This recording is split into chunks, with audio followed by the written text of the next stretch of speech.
He's the senior NBA writer at Bleacher Report and the co-host of NBA's Sunday Tip on Sirius XM Bleacher Report Radio. Back here on the Rich Eisen Show, it's Howard Beck. How are you, Howard? I'm doing great. Rich, how are you? I am doing just fine. What's Durant's week looking like, based on what you could tell? Well, he's going to get a nice big ego stroke with a lot of teams coming to court him. Sounds like he will be setting up shop somewhere in New York. And teams will make their pitch. Look, I mean, every free agent, especially the free agent stars, want this opportunity.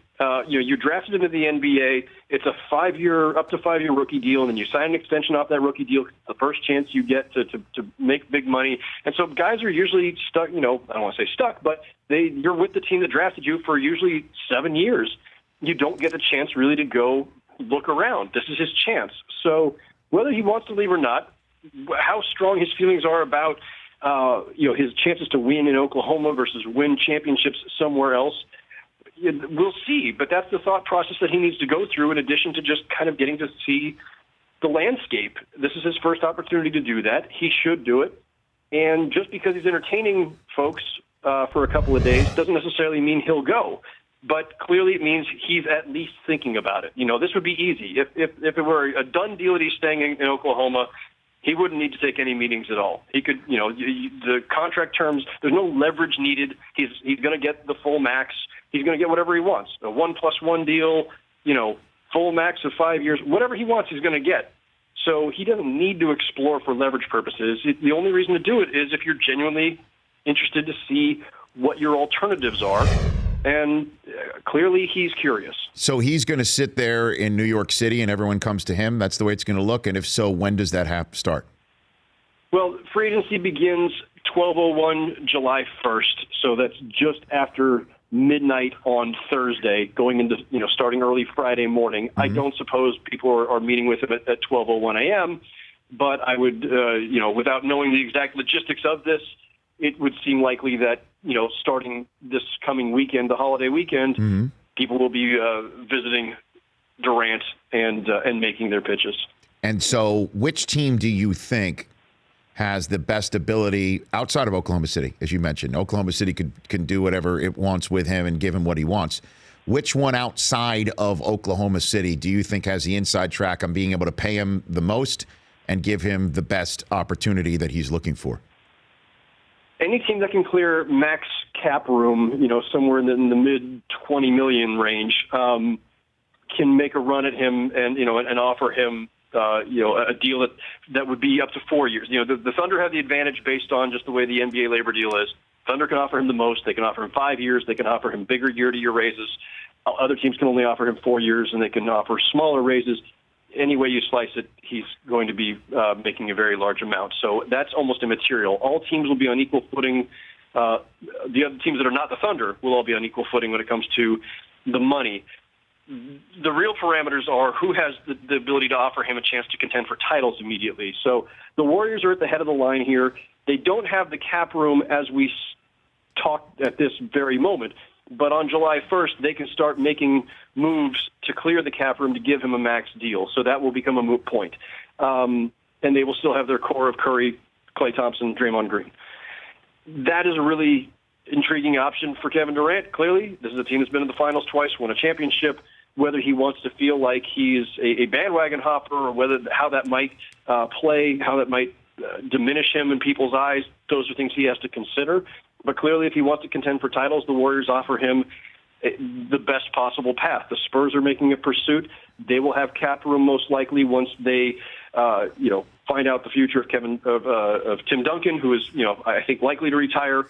Manu Ginobili could retire. They have other moves they can make to clear the room. And again, a team that won 67 games and is always among the elite. Those are I would say, the logical front runners. He's going to meet with Boston, and the Celtics are interesting because they have overachieved with a cast of role players and a phenomenal young coach in Brad Stevens.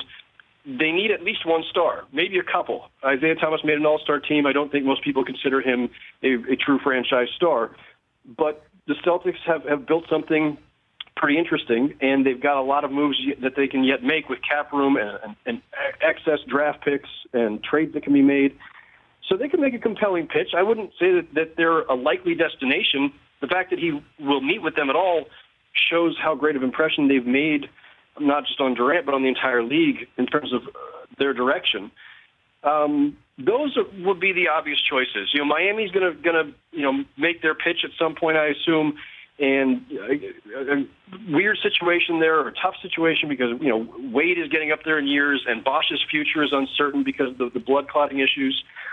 And but Miami's a destination that a lot of guys are attracted to just because it's Miami, and also they've got a great track record of success. Howard Beck of Bleacher Report joining me here on the show. So, crystal ball it for me on the Durant front before we move on to other endeavors on the free agent front. Can you crystal ball it for me, Howard, what you think might happen here?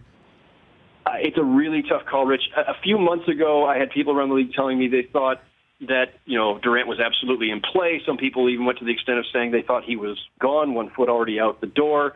But they made this fantastic postseason run and were really impressive. And if he thinks that Russell Westbrook is staying long term and Westbrook is a free agent next summer, if he thinks that Westbrook's staying long term, he's got as good a shot as anywhere just to stay put to contend. If he thinks that Westbrook might leave in 2017, he has to take that into consideration, and I'm sure they're having those conversations.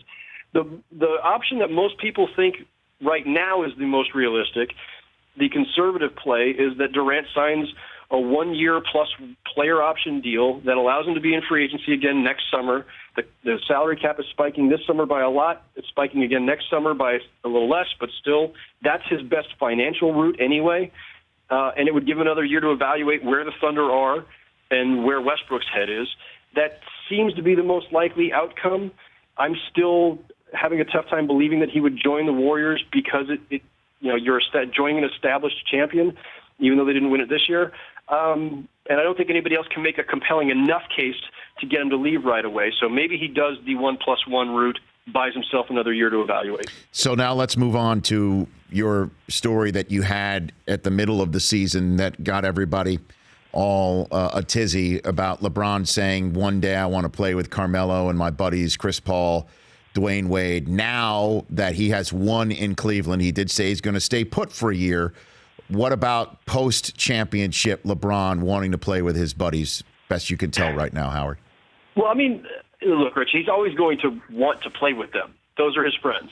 Those are his guys. He would love to do it. And he won't have that chance in the Olympics this summer because he and Chris Paul are both out of the Olympics this summer, although Carmelo is going. It's a fantasy more than anything. And as I said at midseason when I wrote the story, I'll say it again. I think it's something that if they could figure out a way to do it toward the end, whenever the end is, it wouldn't surprise me. But this is not something that is on the agenda or immediately in front of them. LeBron James, I never thought was going to leave Cleveland again. I didn't understand why people thought that was a real thing. Now that he's won the championship, I mean, if he had lost, people would have said, that's the reason to go. Now that he's won, there are people who say, that's the reason to go. He delivered on his promise.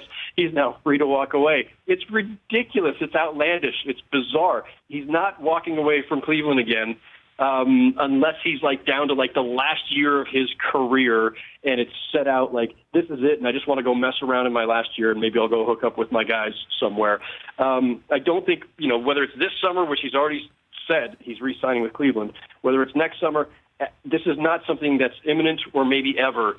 So I don't think anybody should spend too much time trying to figure that one out. Well, why are you so adamant that because this runs counter to definitely the buzz about LeBron's future, not just the immediate, but certainly the intermediary. I mean, LeBron bought this beautiful multi-million-dollar house out here in Southern California where obviously the Clippers and Lakers both play. Why are you so adamant that LeBron is not leaving Cleveland? Best you can tell us, Howard. Well, a lot of guys have houses out there. I mean, Kevin Garnett's had a home in Malibu forever, and Durant has a home out there, and Carmelo has a home out. Lots of guys have homes in L.A. Lots of guys have homes in Las Vegas. A lot of guys don't spend their summers anywhere near the cities where they play in the NBA. So that's not indicative of anything. In terms of why I'm so strong in my belief that LeBron's not leaving again, I just think I don't see any reason why people should believe that he would leave again. And the backlash and the consequences for abandoning Cleveland, his virtual hometown, obviously he's from Akron, not Cleveland, but sure. That's his hometown essentially. He betrayed him, left once, and the world came unglued. The backlash was fierce. There are people who, to this day, still hate LeBron based entirely on what he did in 2010, though that was 6 years and feels like a lifetime ago. He goes back, he wins a championship. He went back with this beautifully written essay that he did with Lee Jenkins of Sports Illustrated, saying that he was coming back not just because of basketball, but for reasons that were bigger than basketball, because he wanted to be an uplifting force in that region, and he has been with a lot of things he's done, including scholarships for high school students, all kinds of stuff that he's done in the community. He is tied in there, emotionally and otherwise, business-wise. It's to me, the idea that he would leave again on some whim and squander all of that goodwill and make himself the villain again, for what? I don't see it. In the minute I have left with you, nobody's talking about Dirk Nowitzki being out there. What's that all about? Is it possible that the Mavs and their greatest player are truly parting ways? Cuban's going to let that happen? I mean, my good friend Tim Kawakami at the San Jose Mercury News had speculated about the Warriors maybe chasing Dirk if they miss out on Durant. I could see it. I can understand it. But that's the Warriors being aggressive. It doesn't mean that Dirk is truly in play or wants to leave. Dirk Nowitzki and Mark Cuban have had a very good relationship throughout the course of Dirk's career. I would be shocked if Dirk finished his career anywhere other than Dallas. Howard, thanks for the time. Appreciate it. We'll have you back on after our in middle of July, after our break. Always a pleasure, Rich. Thanks for having me. You got it. That's Howard Beck. The Rich Eisen Show, weekdays at noon Eastern on Audience.